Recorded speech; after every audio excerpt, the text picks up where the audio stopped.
ಕೈ ನೋಡಿಬಿಟ್ರೆ ಜಯ ರಾಮ ಜಯ ರಾಮ ಜಯ ಜಯ ರಾಮ ಹೇಳಿಬಿಟ್ರೆ ಅಷ್ಟು ಅನುಕೂಲತೆಗಳಾಗ್ತಾ ಹೋಗುತ್ತೆ. ಗೊತ್ತಾಯ್ತಾ? ಏನು ಅನುಕೂಲತೆಗಳು ಅಂದರೆ ಬಿಡಿಸಿ ಹೇಳಬೇಕಾಗಿಲ್ಲ.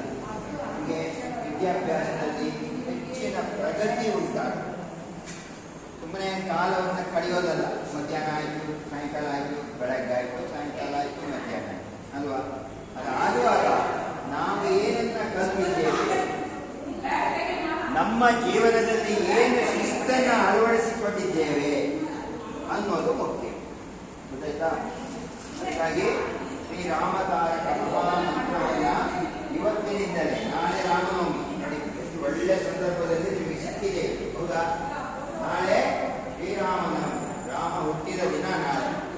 ಇದನ್ನು ನಾಳೆ 108 ಇವತ್ತಿಂದಲೇ ಶುರು ಮಾಡಿ. ಇವತ್ತು 108ಗೆ ಮನೆಗೆ ಹೋದ ತಕ್ಷಣ 108 ಮಣಿ ಸಿಗುತ್ತೆ, ಮಣಿಸ್ತರ ಸಿಗುತ್ತೆ. ಆ ಮಣಿಸ್ತರ ಇಟ್ಕೊಂಡು ಲೆಕ್ಕ ಮಾಡುವ ಕೆಲಸ ಇರೋದಿಲ್ಲ. ಒಂದು ಮಣಿ ಒಂದು ರೌಂಡ್ ಆದಾಗ 108.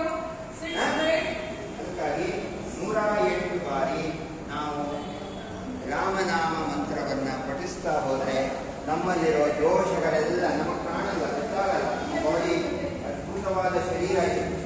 ನಾವು ತಿಳ್ಕೊಂಡಂಗೆ ಇಲ್ಲ ಈ ಶರೀರ, ಅದಕ್ಕಿಂತಲೂ ಹೆಚ್ಚಿದೆ.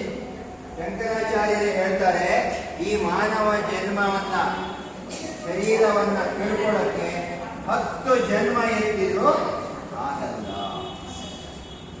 ನಾವು ಏನು ನಮಗೆಲ್ಲ ಗೊತ್ತು ಅಂತ ಮಾಡ್ತೀವಿ, ಆದರೆ ಗೊತ್ತಿಲ್ಲದೆ ಇರೋದೇ ಜಾಸ್ತಿ ಇದೆ ಪ್ರಪಂಚದಲ್ಲಿ. ಅದು ಒಂದು ಜನ್ಮಕ್ಕೂ ಗೊತ್ತಾಗೋದಿಲ್ಲ. ಹಾಗಾಗಿ ನಮಗೆ ತಿಳಿದಿರುವ ವಿಷಯವನ್ನು ನಾವು ಚೆನ್ನಾಗಿ ಅಭ್ಯಾಸ ಮಾಡ್ತಾ ಹೋಗ್ಬೇಕು.